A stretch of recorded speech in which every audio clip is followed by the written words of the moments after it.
The desert winds carried a scream across the plains of New Mexico Territory, 1878. A scream that disappeared into nothingness, with only the mountains and Joshua trees to bear witness to another act of cruelty in a land where justice was often dispensed from the barrel of a gun. Wendy Orwell clutched her side, blood seeping through her fingers as another blow from Robert Fletcher's boot connected with her ribs. She had already lost count of how many times he'd struck her. "Where's my money?" Fletcher growled, towering over her crumpled form. His face was red with liquor and rage, twisted into something barely human in the fading light of dusk. "I know you took it, you thieving little—" The sound of approaching hoofbeats interrupted his next blow. Fletcher paused, his boot still raised, as the silhouette of a rider appeared on the horizon, backlit by the setting sun. Wendy tried to speak, but her mouth was full of blood and dust. She had never stolen anything in her life, certainly not from a man as dangerous as Fletcher. She'd simply been in the wrong place at the wrong time, serving drinks at the Red Rose Saloon when Fletcher discovered his money pouch missing. It had taken just one accusatory glance from him for Wendy to know she needed to run. But she hadn't run fast enough. Fletcher grabbed her by the hair, yanking her head up. "This ain't over," he hissed, before dropping her face first into the dirt and mounting his horse. He galloped away as the approaching rider grew closer. Wendy tried to push herself up, but her arms gave out beneath her. Every breath felt like daggers in her chest. The world began to spin, and darkness crept into the edges of her vision. The last thing she remembered was the thundering of hooves growing louder before everything went black. Quentin Mercer had been tracking a stray calf when he'd spotted the commotion on the horizon. At first, he'd thought it was just a cowhand breaking a wild horse, but something about the situation had seemed off. Drawing closer, he'd realized with horror that it was a man beating a woman. By the time he reached the scene, the assailant had fled, leaving behind a bloody, unconscious woman in the dust. Quentyn quickly dismounted his palomino and knelt beside her. Her face was swollen almost beyond recognition, her simple blue dress torn and stained with blood and dirt. Gently, he rolled her onto her back, wincing at the sight of her injuries. "Miss, can you hear me?" he asked, though he didn't expect a response. Her eyelids fluttered briefly, revealing a glimpse of deep green eyes before closing again. At least she was alive. Quentyn glanced around the empty landscape, calculating his options. His ranch was still 5 miles away, and Salvation, the nearest town, was twice that distance. The woman needed immediate medical attention. That much was clear from the unnatural angle of her wrist and the purple bruising already forming on her exposed skin. With careful movements, he gathered her in his arms. She was lighter than he expected, too light, as if she'd missed more than a few meals. Her body went limp against his chest as he stood. "You're done there," he said softly, though she couldn't hear him. "Nobody's gonna hurt you anymore." He whistled for his horse, who obediently trotted over. With practiced skill, he managed to mount while still holding her, settling her across his lap as securely as possible. Then, with one arm wrapped protectively around her waist, he guided his horse toward home at a pace that wouldn't jostle her too badly.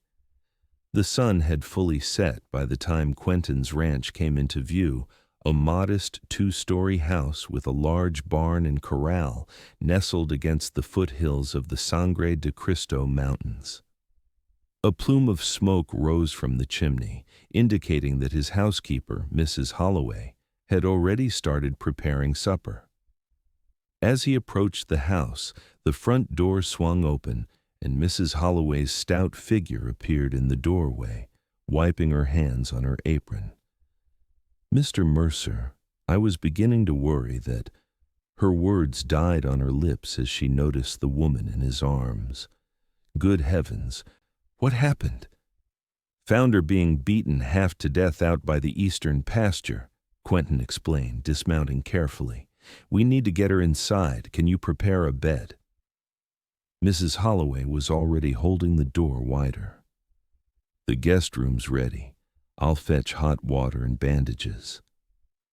Quentyn carried Wendy through the house, trying not to think about the blood that was seeping through his own shirt. He laid her gently on the guest bed, noticing for the first time that despite the swelling and bruising, she was young, perhaps mid-20s, with delicate features and chestnut hair that would probably be beautiful when not matted with blood and dust. Mrs. Holloway bustled into the room with a basin of steaming water, clean cloths, and a medical kit. "I've sent Josiah to fetch Dr. Whitman from town," she said, referring to the young stable hand who helped around the ranch. Quentyn nodded. "Good thinking. I'll wait outside while you clean her up." "No need for that," Mrs. Holloway replied pragmatically. "I'll need your help turning her. Besides, modesty's the least of her concerns right now." Together, they worked to assess and treat Wendy's injuries. In addition to the broken wrist, she had several cracked ribs, a dislocated shoulder, and countless cuts and bruises. Mrs. Holloway's experienced hands cleaned and bandaged what they could, while Quentyn supported the woman's weight when necessary. "Who would do such a thing?" Mrs. Holloway muttered, wringing a bloodied cloth into the basin. "Beating a woman like this. It's inhuman." Quentyn's jaw tightened. "If I find out who did this, they'll wish they'd never been born." Mrs. Holloway shot him a sharp look. "Now, Mr. Mercer, don't you go getting ideas about vengeance. The law can handle this." Quentyn snorted. "The law? You mean Sheriff Davis, who spends more time at the saloon than enforcing any actual justice?" He shook his head. "Some things a man has to handle himself."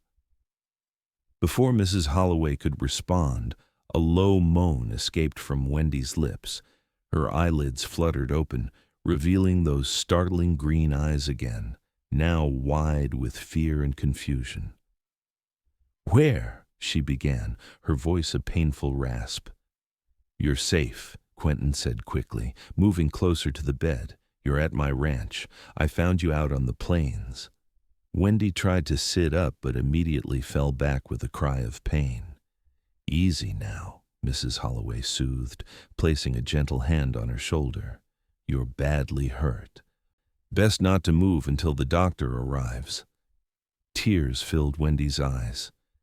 "Fletcher," she whispered. "He'll come back. He always does." Quentyn and Mrs. Holloway exchanged a look. "Fletcher?" Quentyn asked. "Robert Fletcher? The cattle baron?" Wendy nodded weakly, then winced at the movement.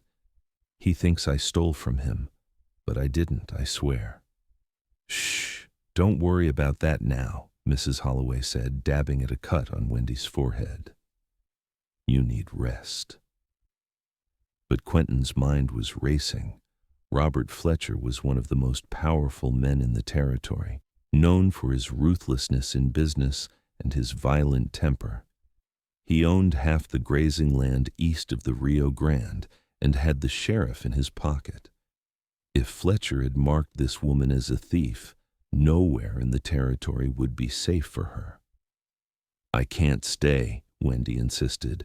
Her breathing labored. "He'll hurt anyone who helps me."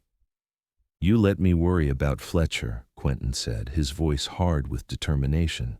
"Right now, you need to focus on healing." The sound of horses approaching interrupted their conversation. Minutes later, Dr. Whitman hurried into the room, his medical bag in hand and his gray hair wild from the night ride. "Mrs. Holloway, Mr. Mercer," He greeted them with a nod before turning his attention to Wendy. "And who do we have here?" "She hasn't told us her name yet," Mrs. Holloway explained. "Found her being beaten by Robert Fletcher, according to her." Dr. Whitman's bushy eyebrows shot up. "Fletcher? That complicates things." "Just tend to her, Doc," Quentyn said firmly. "I'll handle the complications." The doctor spent the next hour examining Wendy thoroughly, setting her broken wrist and administering laudanum for the pain. By the time he finished, she had drifted into a fitful sleep. "She's lucky to be alive," Dr. Whitman told Quentyn as they stood in the hallway outside the guest room. Whoever did this meant business. 3 broken ribs, dislocated shoulder, broken wrist, possible internal bleeding, not to mention the cuts and bruises. "Will she recover?" Quentyn asked, glancing toward the closed door. "With proper care and rest, yes, but it will take time." The doctor hesitated. "Quentyn, if Fletcher is indeed responsible, you're taking a significant risk harboring her. He's not a man known for his forgiveness." "I'm not asking for his forgiveness," Quentyn replied coldly. "And I'm not afraid of him." Dr. Whitman sighed. "I know that tone. Just be careful.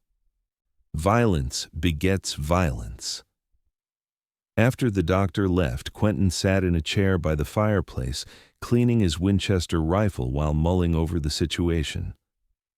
Robert Fletcher had always been a thorn in his side. The man had tried to pressure Quentyn into selling his ranch for years, but Quentyn had held firm, unwilling to part with the land his father had built from nothing. Now, with the injured woman upstairs, the conflict had become personal in a way it hadn't been before. Quentyn hadn't been able to save his own wife and child during a raid 5 years ago, a failure that still haunted his dreams. But perhaps he could save this woman. As dawn broke over the mountains, Mrs. Holloway found him still sitting by the dying embers, his rifle across his lap and a determined look on his face. "You haven't slept," she observed, stoking the fire. "Couldn't." "She woke briefly about an hour ago," Mrs. Holloway said. "Said her name is Wendy Orwell. She's a serving girl at the Red Rose Saloon in Salvation." Quentyn nodded, processing this information. Fletcher frequents that place. She also mentioned she has no family left. Parents died of fever 2 years back. Mrs. Holloway paused. "She's terrified, Quentyn. Says Fletcher will kill her if he finds her." "He'll have to go through me first," Quentyn replied, standing up and stretching his stiff muscles. "I'm heading into town today. Need to understand what we're dealing with." "And what exactly do you plan to do?" Quentyn slid his rifle into its sheath. "Just gather information. Talk to Sheriff Davis, see what he knows, maybe visit the Red Rose." Mrs. Holloway didn't look convinced. "Be careful, and for heaven's sake, don't go confronting Fletcher directly." "I'm not a fool, Mrs. Holloway." "No, but you're a man with a guilty conscience who's found someone to save," she replied bluntly. "That can be more dangerous than foolishness." Quentyn saddled his horse after breakfast, tucking an extra revolver into his boot as a precaution. Before leaving, he checked on Wendy, who was awake but groggy from the laudanum. "I'm heading into town," he told her. "Is there anything you need?" She regarded him with wary eyes. "Why are you helping me? You don't even know me." "Do I need a reason to help someone who's been hurt?" "In my experience, people always have reasons," she said quietly. "And they usually want something in return."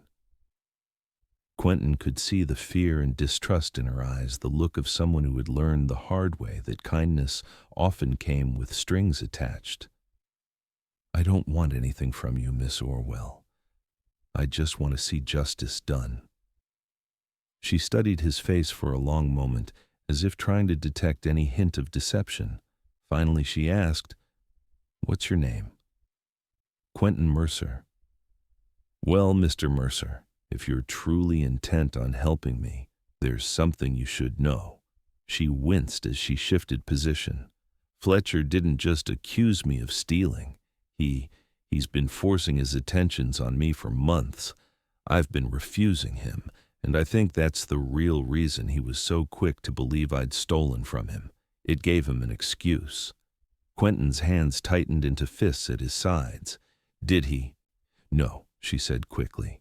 Not yet. But I think that's where it was heading.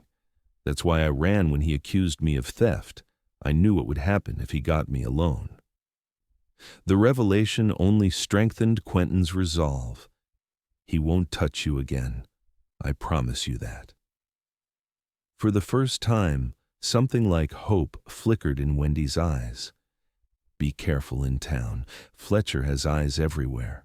Quentyn nodded and left, his mind even more troubled than before. It wasn't just about a false accusation of theft anymore.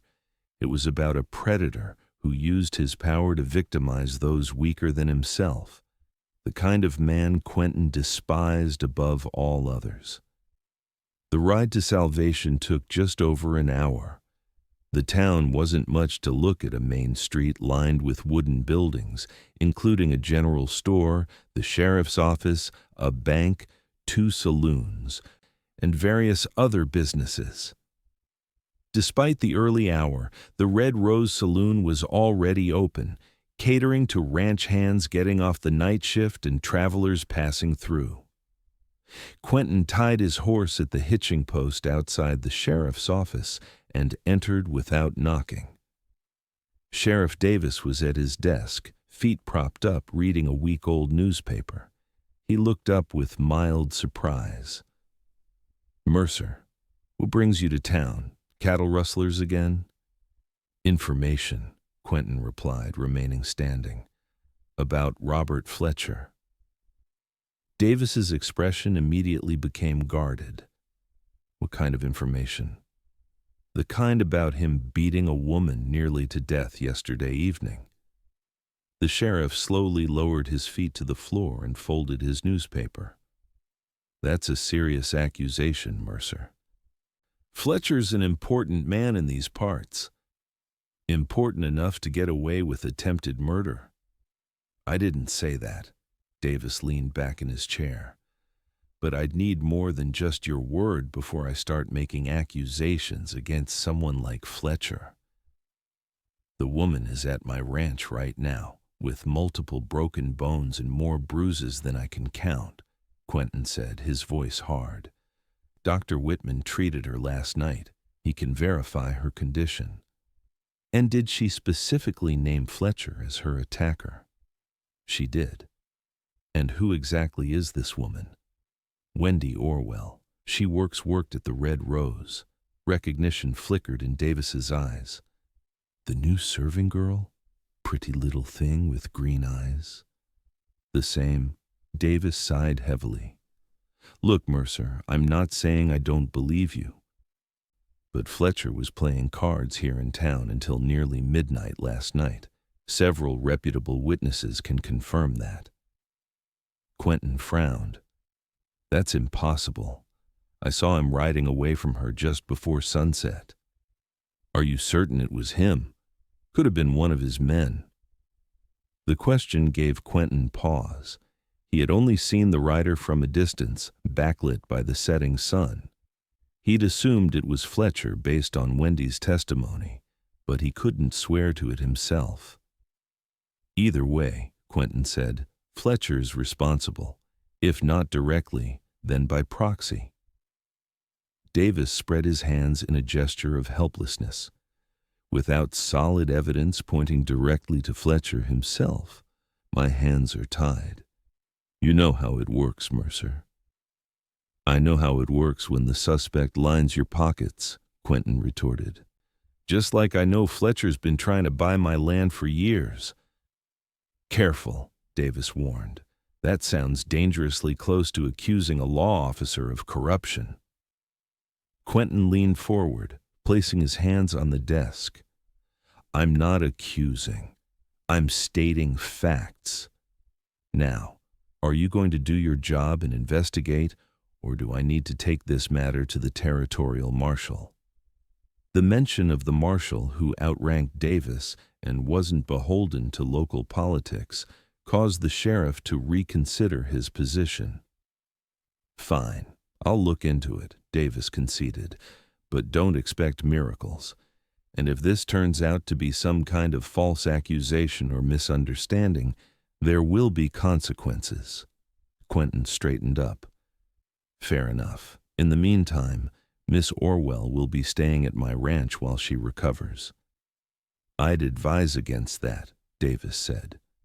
If Fletcher does have a grievance against her, justified or not, he won't take kindly to you interfering. Let me worry about that. Quentyn turned to leave, then paused at the door. One more thing, Sheriff. If anything happens to her or to me or my property, I'll know exactly who to blame. After leaving the sheriff's office, Quentyn crossed the street to the Red Rose Saloon. Despite the early hour, the place was half full, mostly with tired-looking cowboys nursing whiskeys and a few gambling tables already in action. The owner, a portly man named Patrick Sullivan, was behind the bar. He looked up as Quentyn entered, his expression neutral. Mercer, don't often see you in here. Need to talk to you, Sullivan, about Wendy Orwell. Sullivan's eyes darted around the room before he gestured for Quentyn to follow him to a back office. Once inside, he closed the door and offered Quentyn a chair, which he declined. So, you know about what happened to Wendy? Sullivan asked, pouring himself a drink. She's at my ranch. Fletcher beat her half to death yesterday. Sullivan winced but didn't look particularly surprised. Damn shame. She was a good worker, kept to herself mostly. What can you tell me about her relationship with Fletcher? Sullivan took a long swallow of his drink. Not much to tell. He took an interest in her about 3 months ago when she started working here. She wasn't receptive, which only made him more determined. You know how men like him think they're used to getting what they want. And you just stood by and let him harass her? Quentyn asked, unable to keep the accusation from his voice. Sullivan had the decency to look ashamed. What would you have me do? Fletcher owns half this county. He could put me out of business with a word. So everyone just turns a blind eye while he terrorizes young women. It's not right, but that's the way things are, Sullivan replied defensively. Besides, Wendy could handle herself. She always managed to stay just out of his reach until yesterday. What happened yesterday? Fletcher came in around noon, already in a foul mood, started drinking heavily. At some point, he realized his money pouch was missing, claimed it had been full of gold coins, immediately accused Wendy of taking it, though I never saw her go near him. Sullivan refilled his glass. She denied it, of course, but he wasn't listening. Started getting rough with her right here in the saloon. I tried to intervene, but he threatened to have his men burn this place to the ground if I got in his way. So you let him drag her out of here? Quentyn's voice was tight with anger. She ran, actually. Slipped out the back door while I was trying to calm Fletcher down. He went after her. Sullivan looked genuinely regretful. I should have done more, I know that. But a man like me can't stand against a man like Fletcher. A man like you, Quentyn repeated coldly. You mean a coward. Sullivan flushed with anger, but didn't deny the charge. Easy for you to judge, Mercer. You've never been under Fletcher's thumb. And I never will be, Quentyn promised. One last question. Did Fletcher ever actually find his money pouch? Sullivan nodded. That's the irony of it all. One of his own men found it under their table about an hour after Fletcher left. Seems it had fallen out of his pocket while he was drunk. By then, It was too late to stop what was happening to Wendy. Quentyn absorbed this information with growing rage. A woman had nearly died because a drunk, powerful man had jumped to conclusions, and no one had the courage to stand up to him. "If you see Fletcher," Quentyn said as he turned to leave, "you might mention that Wendy Orwell is under my protection now. And unlike some, I don't scare easily." As Quentyn stepped back into the main room of the saloon, he froze. Sitting at a corner table, surrounded by 3 of his men, was Robert Fletcher himself.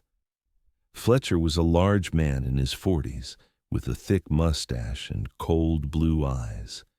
He looked up as if sensing Quentyn's gaze, and a slow smile spread across his face. "Well, if it isn't Quentin Mercer," Fletcher called out, loud enough for the entire saloon to hear. "I was wondering when you'd show your face in town." Quentyn considered his options quickly. Starting a confrontation here would be foolish. Fletcher had his men with him, and the element of surprise was lost. More importantly, he didn't want to put Wendy at greater risk by revealing that she was at his ranch, though he suspected Fletcher already knew. "Fletcher," Quentyn acknowledged with a curt nod, walking casually toward the exit. Fletcher rose from his chair, blocking Quentyn's path. "Not so fast, Mercer. Word is you've taken something that belongs to me." The saloon fell silent, every eye watching the confrontation unfold. "I don't know what you're talking about," Quentyn replied evenly, though his hand inched closer to his sidearm.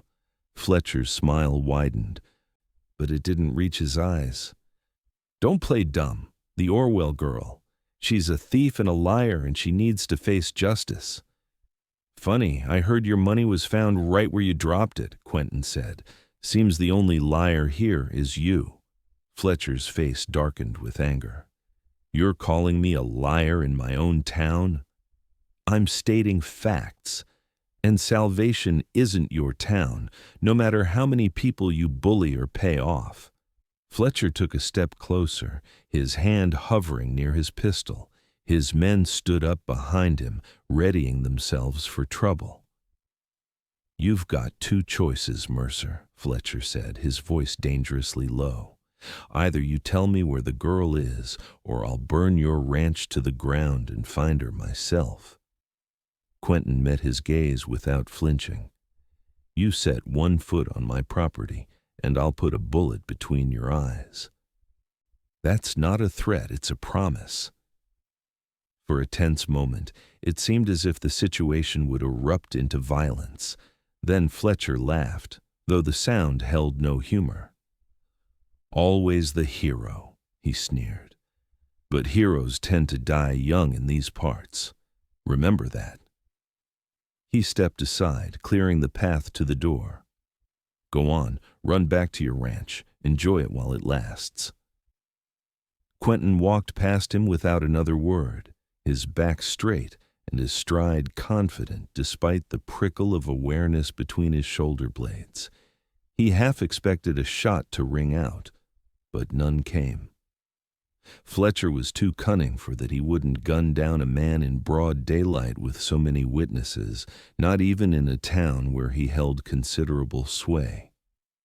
Once outside, Quentyn mounted his horse and headed back to the ranch at a brisk pace, his mind working through what he'd learned. Fletcher knew Wendy was with him, which meant he'd likely be coming for her soon. The question was how and when. As he rode, Quentyn made mental preparations. His ranch wasn't easy to approach unseen. The house sat on a slight rise with clear views in all directions. He had 2 ranch hands besides Mrs. Holloway and young Josiah. It wasn't much, but they could put up a fight if necessary. By the time he reached home, the sun was high overhead. Mrs. Holloway met him at the door with a concerned expression. "You're back earlier than I expected," she said, taking his hat and coat. "How is she?" "Awake and alert. Fever broke a few hours ago, which is a good sign. Quentyn nodded, relieved. Fletcher knows she's here. We need to be prepared. Mrs. Holloway's lips thinned into a determined line. I'll have Josiah and the boys keep watch in shifts, and I'll move my shotgun closer to the kitchen door. Despite the gravity of the situation, Quentyn smiled. Mrs. Holloway had been with his family since he was a boy, and he sometimes forgot that beneath her maternal exterior was a frontier woman who had survived Apache raids and outlaw attacks. I'm going to check on her, he said, heading for the stairs. He found Wendy sitting up in bed, a book open on her lap, though she didn't appear to be reading it. Her face was still swollen, but the worst of the bruising had turned from angry red to purple and blue. Her broken wrist was splinted and bandaged, resting on a pillow beside her. She looked up as he entered, her expression immediately alert. You saw him, didn't you? Quentyn wasn't surprised by her perceptiveness. Yes. He knows you're here. She closed the book. Then I need to leave. I won't put you and your household in danger because of me.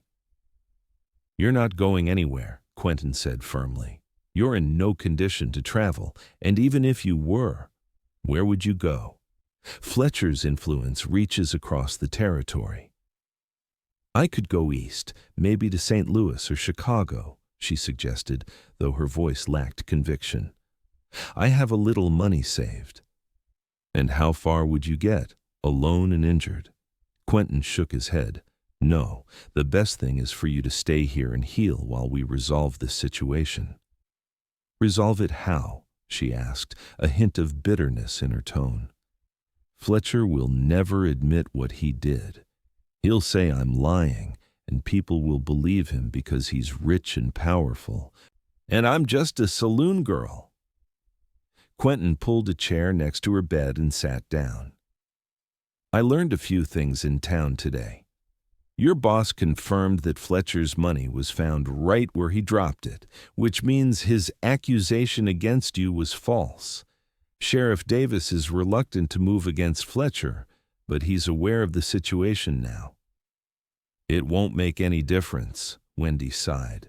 Fletcher doesn't care about the money anymore. It's about his pride now. I rejected him, ran from him, and made him look foolish. He won't let that stand. Then we'll deal with him, Quentyn said simply. Wendy studied his face. Why are you doing this? You don't know me. I'm not your responsibility. It was a fair question, one Quentyn had asked himself repeatedly since finding her in the desert. The answer was complicated.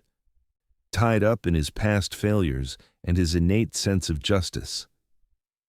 5 years ago, he began slowly, my wife and infant son were killed during a raid on our previous homestead near the Texas border.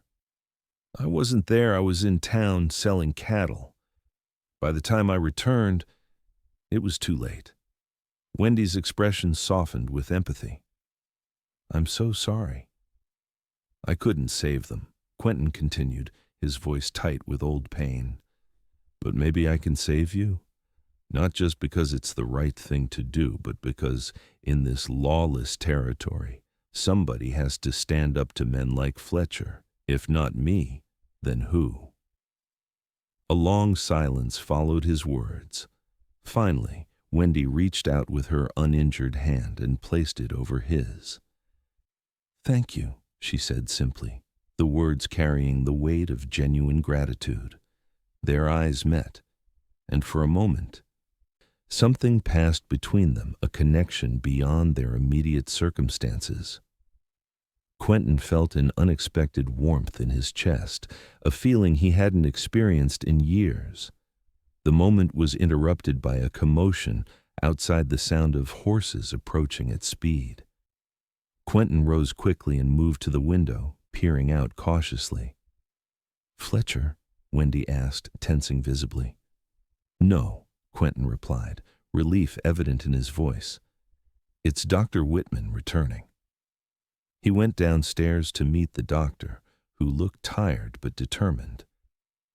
I spoke with Sheriff Davis after you left his office, Dr. Whitman explained once they were seated in Quentyn's study. He's reluctantly agreed to come out here tomorrow to take Miss Orwell's statement. It's a small step, but it's something. And what about Fletcher? Dr. Whitman's expression turned grave. He's making no secret of his intentions, Quentyn. He was bragging at the saloon about how he's going to run you off your land and take back the thieving whore, as he called her. Quentyn's jaw clenched at the slur. Let him try. He will, the doctor warned, and soon. He's gathering his men. I counted at least 8 riding with him when I left town. 8 men was a concerning number, even for someone as skilled with firearms as Quentyn. He had faced odds before, but never with an injured woman to protect. There's something else you should know, Dr. Whitman added hesitantly. Sheriff Davis may have agreed to take Miss Orwell's statement, but I don't trust his intentions. He and Fletcher were huddled in conversation right before I left. I think he's playing both sides. Quentyn wasn't surprised. Davis had always been more politician than lawman. Thanks for the warning, Doc. We'll be ready. After the doctor examined Wendy and pronounced her to be healing as well as could be expected, Quentyn gathered his ranch hands Miguel, Tomas, and young Josiah in the main room to brief them on the situation. I won't force any of you to stay, he concluded after explaining the threat. This isn't your fight, and I'd understand if you wanted to clear out until it's resolved. Miguel, a weathered vaquero who had worked for Quentyn's father before him, shook his head firmly. We stay, Patron. Fletcher's a bad man. Someone must stand against him. Thomas and Josiah nodded in agreement, though the latter looked nervous but determined. Thank you, Quentyn said, genuinely moved by their loyalty. We'll set up watches tonight. 2 men at a time, rotating every 4 hours. Fletcher might try to catch us sleeping. As the men dispersed to prepare, Mrs. Holloway approached Quentyn with a steaming cup of coffee. You should get some rest, she advised. You've been going since yesterday morning. Quentyn accepted the coffee gratefully. I'll rest when this is over. That woman upstairs, Mrs. Holloway said, a knowing look in her eyes. She's gotten under your skin, hasn't she? She's injured and in danger, Quentyn replied, avoiding the real question. Of course I'm concerned. Mrs. Holloway's expression suggested she wasn't fooled. It's been 5 years, Quentyn. Sarah wouldn't want you to be alone forever. The mention of his late wife sent a pang through his heart, but not as sharp as it once would have been. Time had dulled the edge of his grief, leaving behind a hollow ache where love had once resided. This isn't about that, he insisted, though he wasn't entirely convinced himself. It's about doing what's right. If you say so, Mrs. Holloway replied, clearly unconvinced. But I've seen how you look at her, and how she looks at you when you're not watching. Just be careful with your heart. It's still healing, too. Before Quentyn could formulate a response, Josiah burst through the front door, breathless with excitement.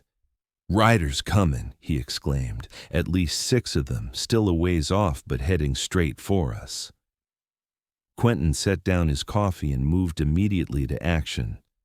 Miguel, get Miss Orwell downstairs. If shooting starts, I want her in the root cellar. Thomas, check the ammunition. Josiah, secure the horses in the barn. Mrs. Holloway. I know what to do, she interrupted, already moving toward the kitchen where her shotgun was kept. Quentyn grabbed his rifle from the rack by the door and stepped onto the porch. In the distance, he could make out a cloud of dust raised by approaching horses. The sun was beginning to set, casting long shadows across the land. Miguel appeared beside him, a revolver in his hand.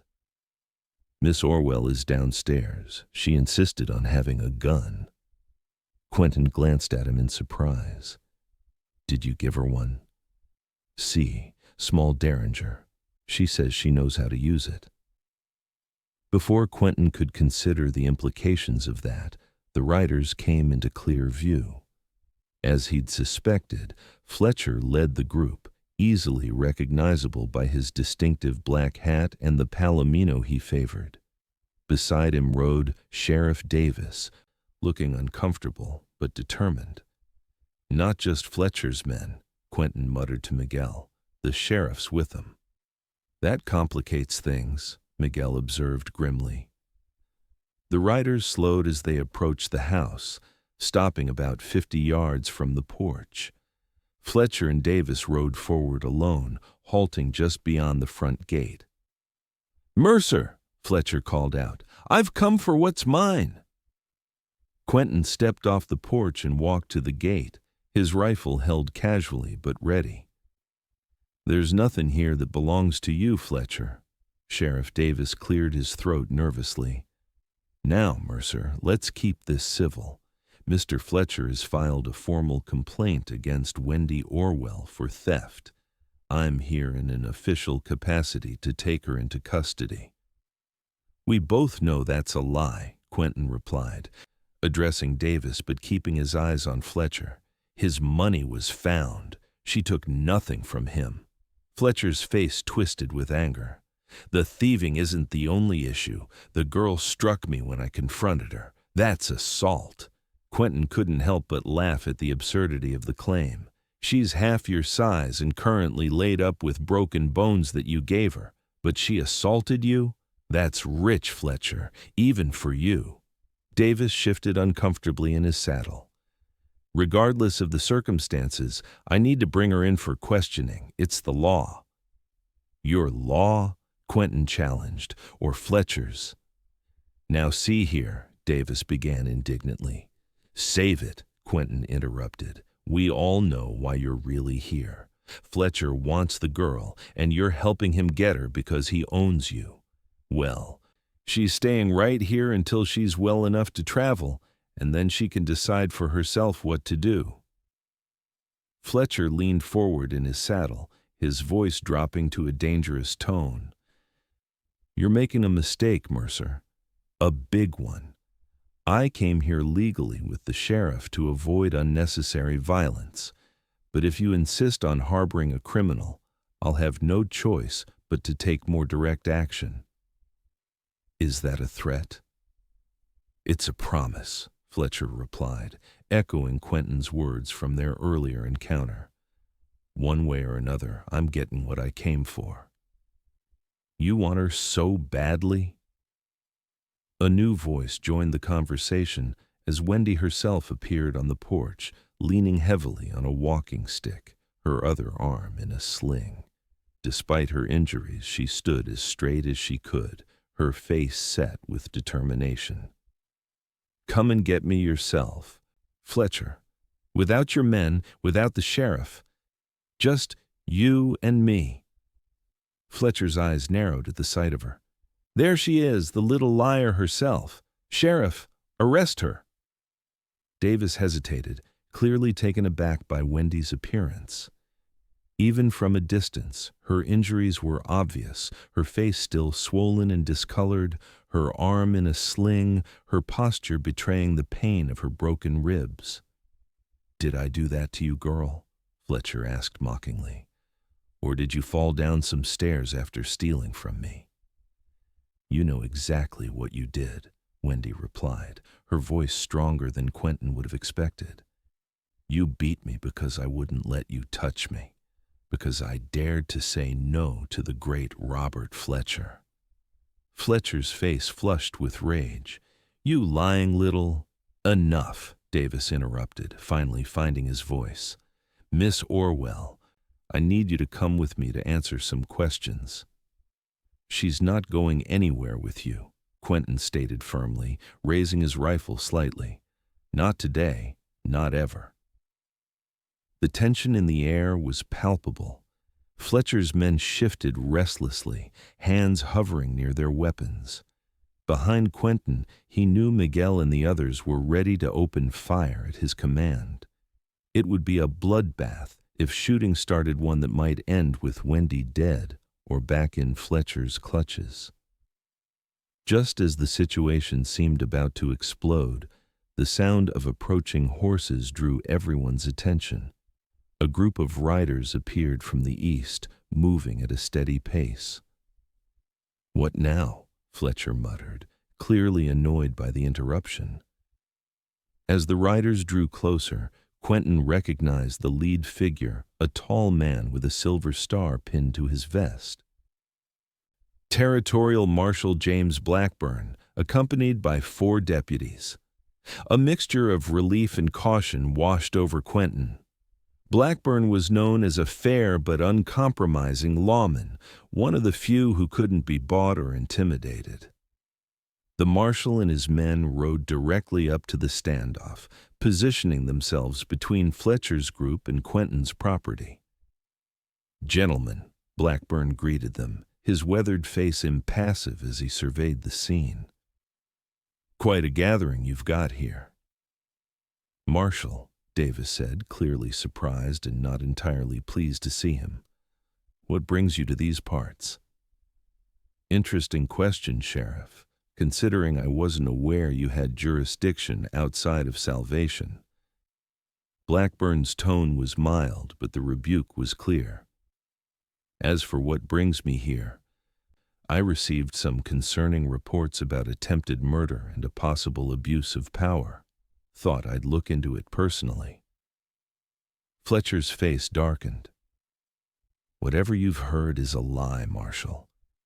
I'm simply trying to reclaim stolen property and bring a thief to justice." "Is that so?" Blackburn turned his attention to Wendy, still standing on the porch. "Madam, would you mind coming closer so I can see you properly?" With Quentyn's help, Wendy made her way slowly down the porch steps and toward the gate. Up close, her injuries were even more apparent. Every step clearly caused her pain.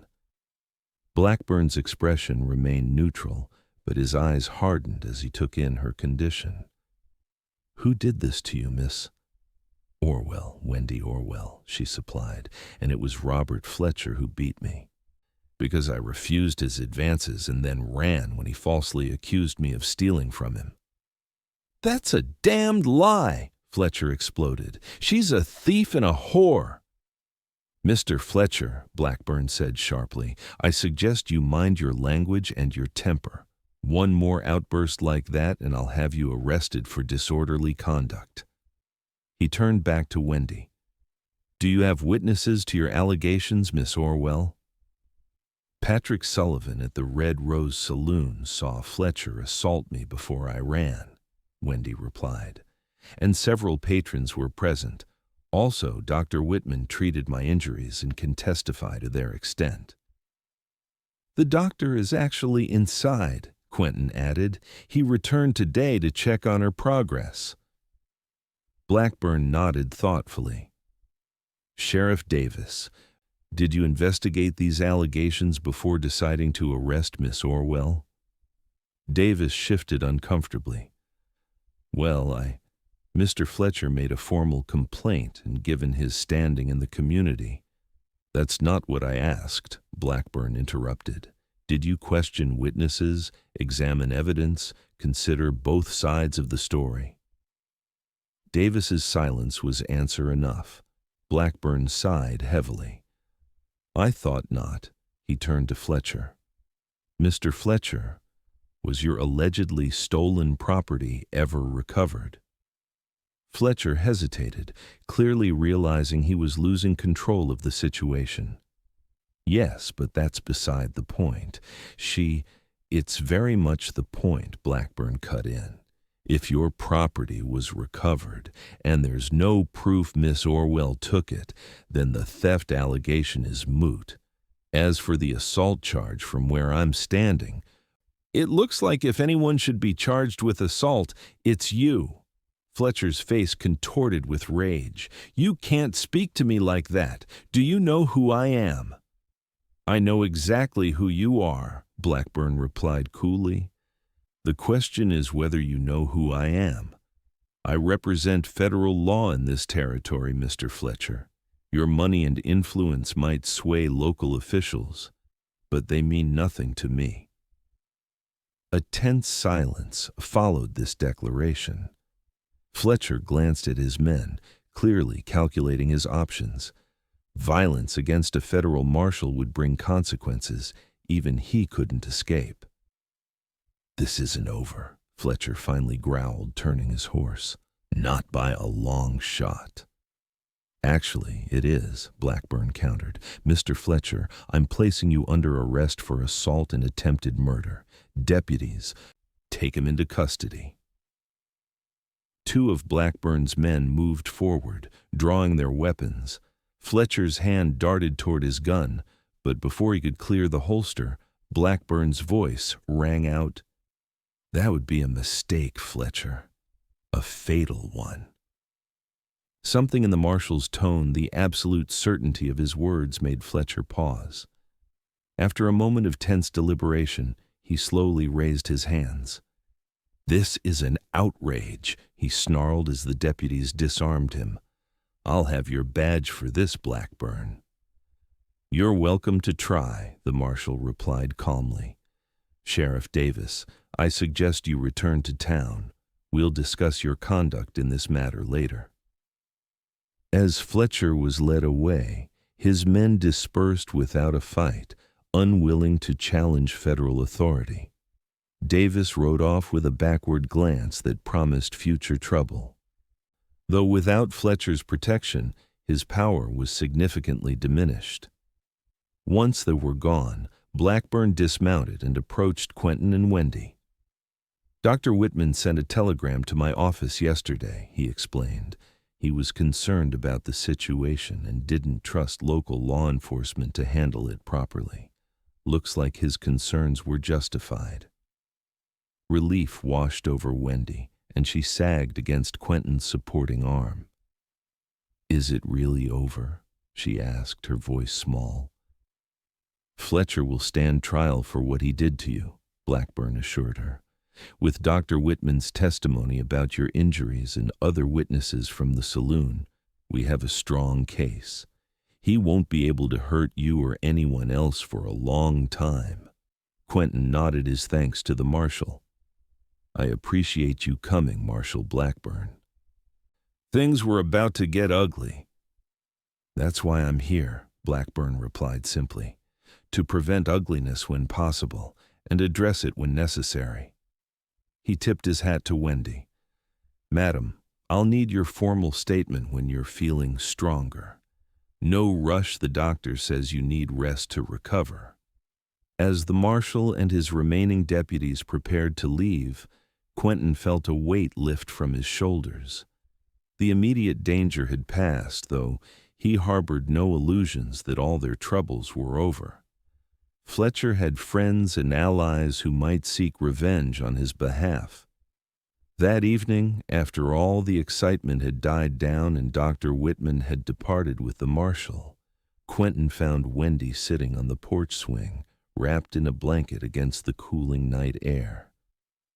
"You should be resting," he admonished gently, though he made no move to send her inside.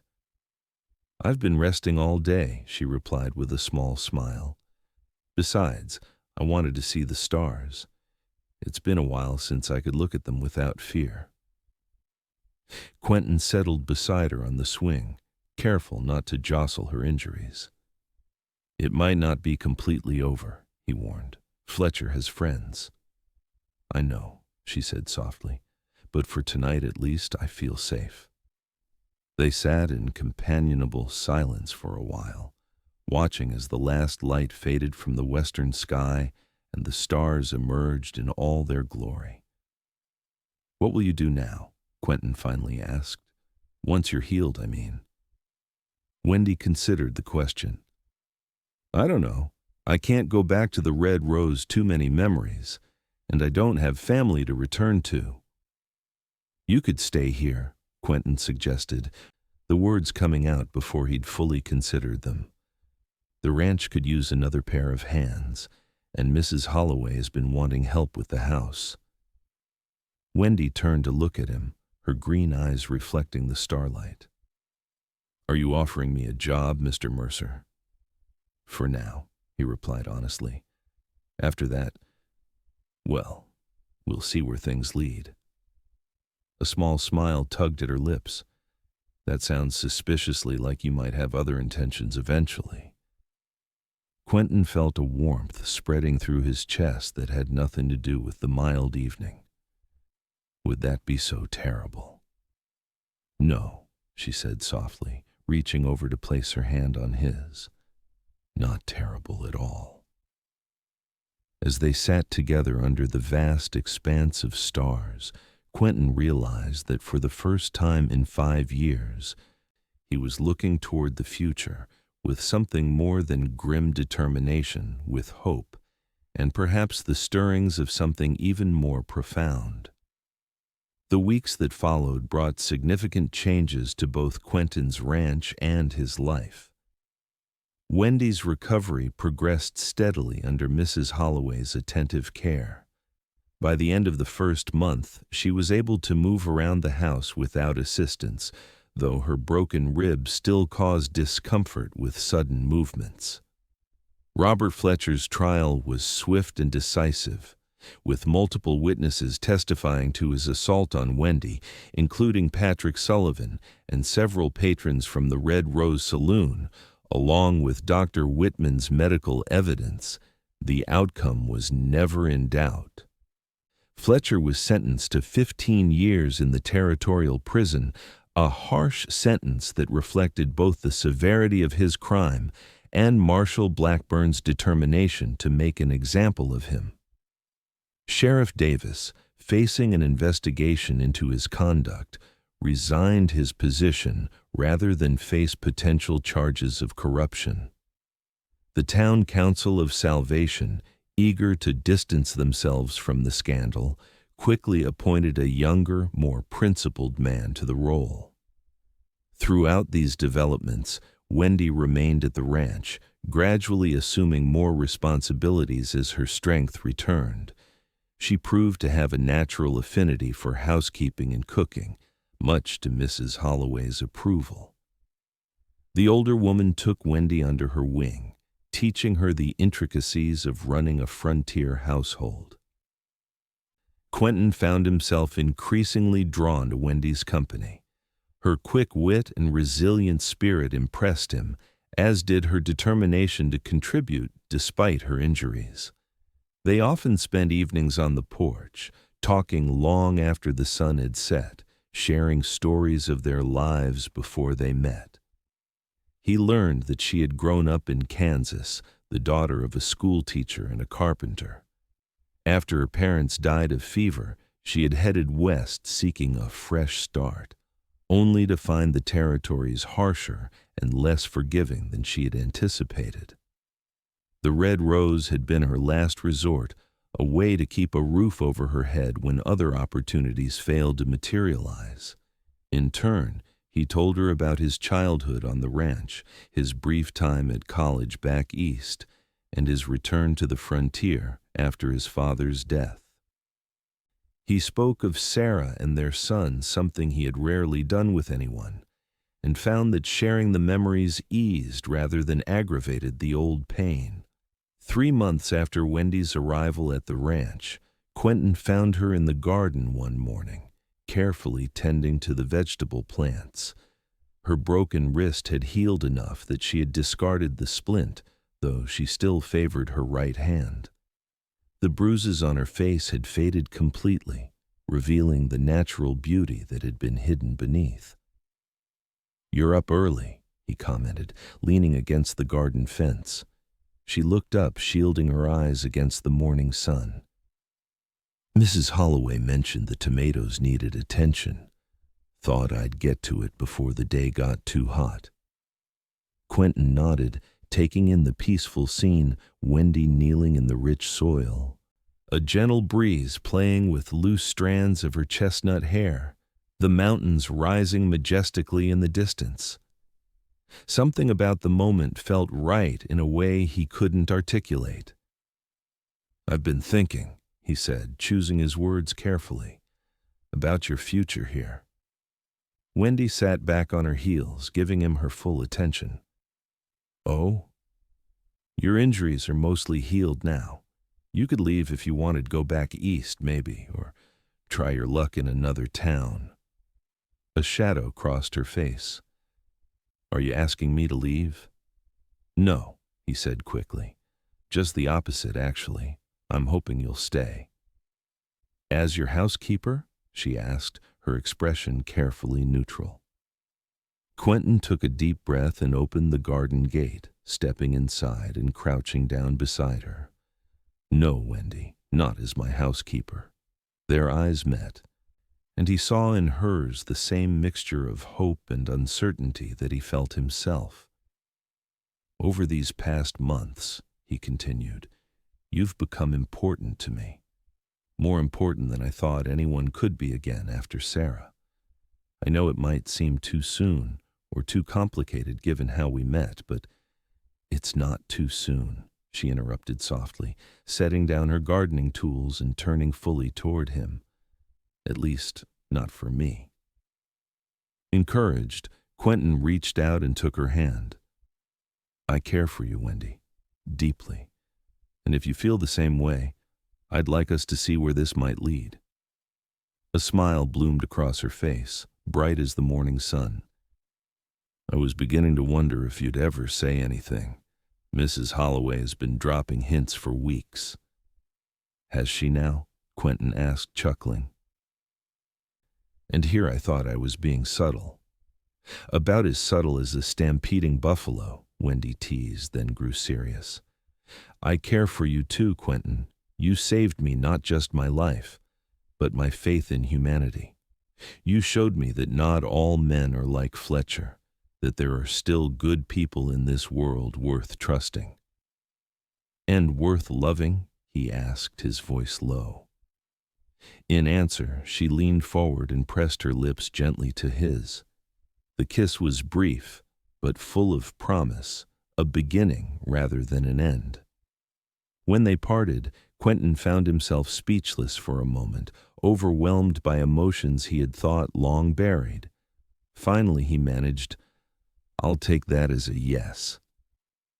Their courtship progressed with the natural rhythm of the seasons.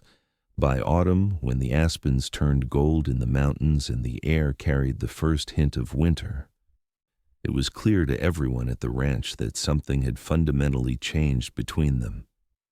Mrs. Holloway watched their growing affection with motherly approval, occasionally offering unsolicited advice that made Quentyn roll his eyes, but which he inevitably followed.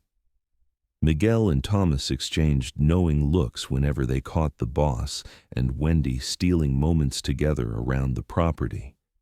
Even young Josiah noticed, though he was too shy to comment directly. On the first snowfall of winter, Quentyn took Wendy into town, her first visit to salvation since the incident with Fletcher. She was nervous at first, clinging tightly to his arm as they walked down the main street, but the reception they received helped ease her anxiety. The new sheriff tipped his hat respectfully. Shopkeepers greeted her by name, having heard the story of her courage. Even Patrick Sullivan, when they stopped briefly at the Red Rose for lunch, apologized profusely for his failure to protect her and refused to accept payment for their meal.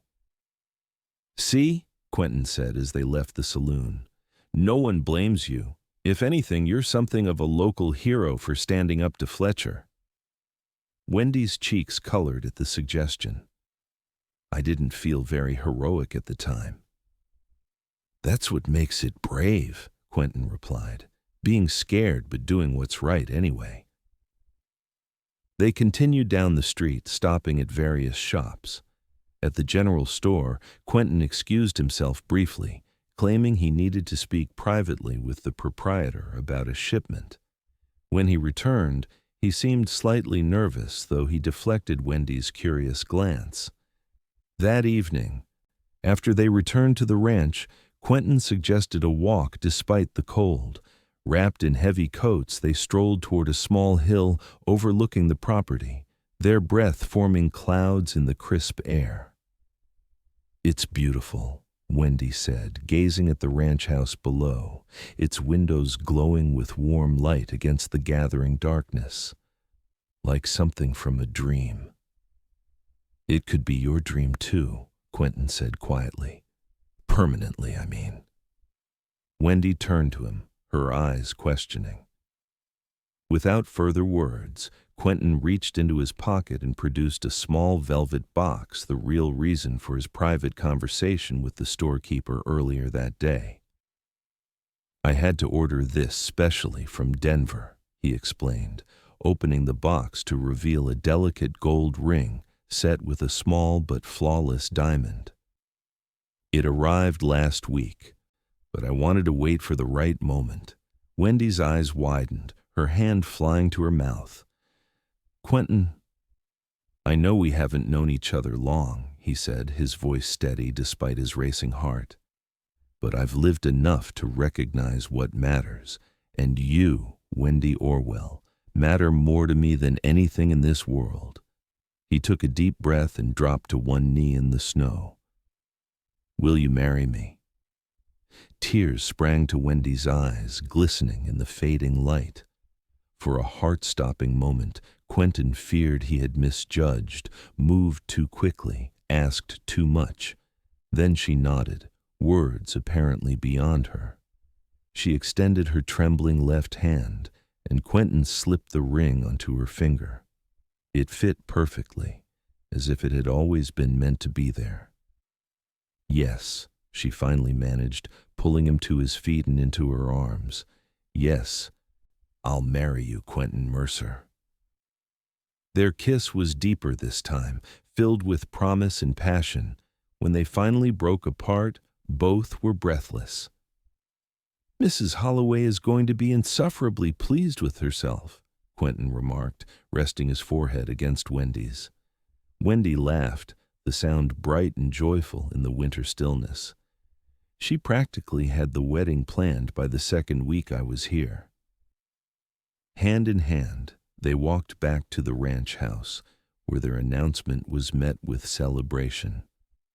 Mrs. Holloway produced a bottle of fine whiskey that she'd been saving for a special occasion, and toasts were made to the future Mr. and Mrs. Mercer.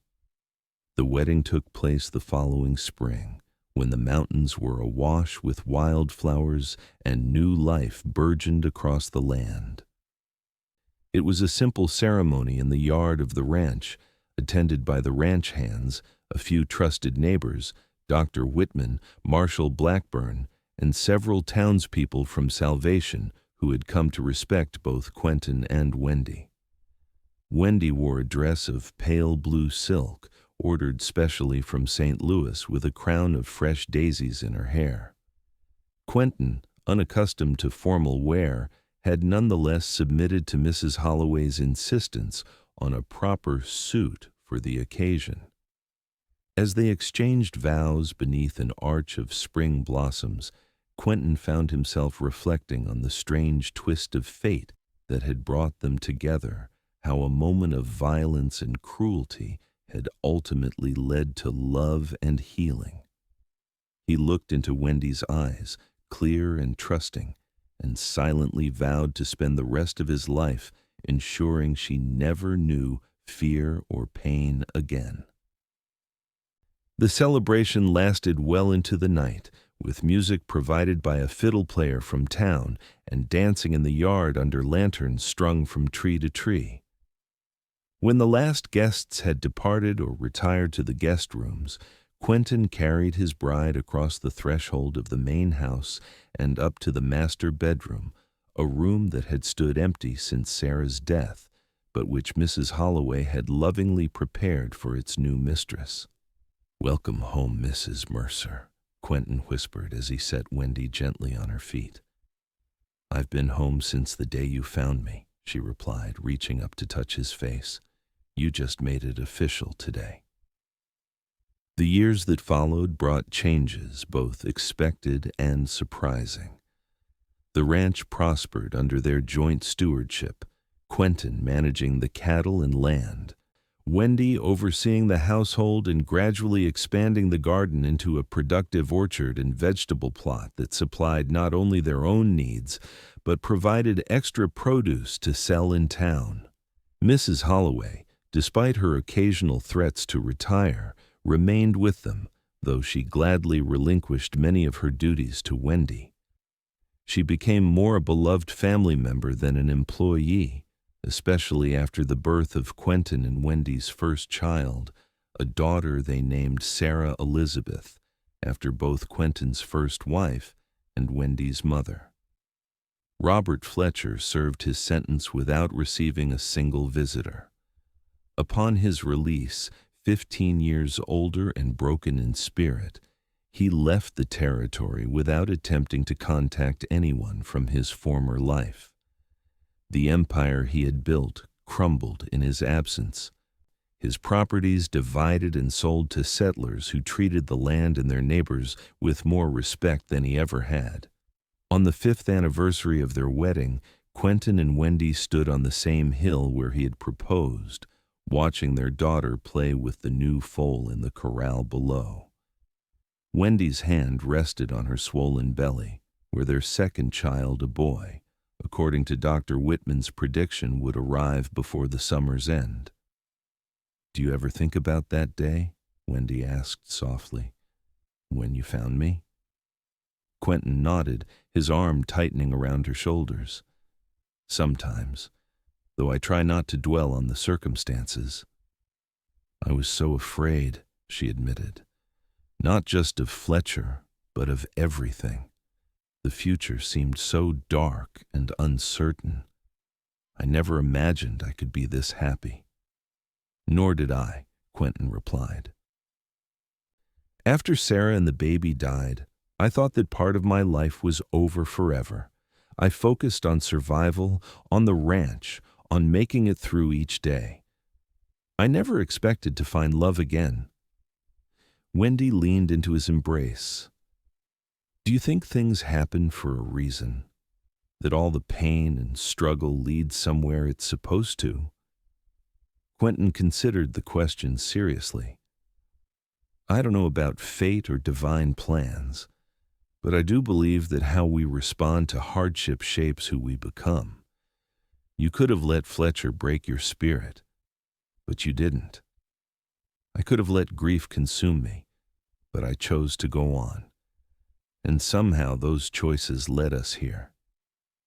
"Here's a good place to be," Wendy said, smiling up at him. "The best," he agreed, bending to kiss her gently.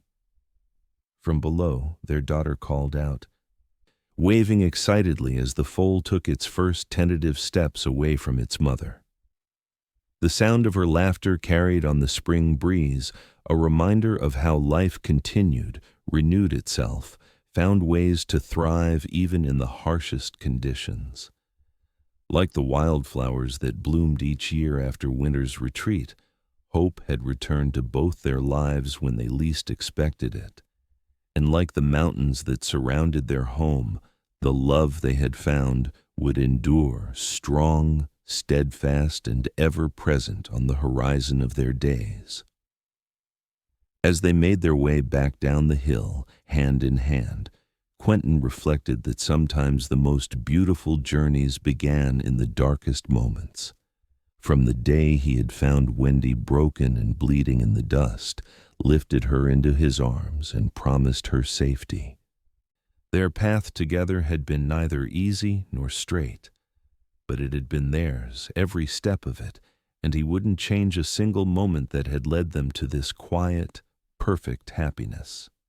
The sun dipped low, casting their shadows long across the land they both now called home, no longer simply a place of refuge, but a testament to the healing power of love and the enduring strength of second chances in the wild frontier they had tamed together.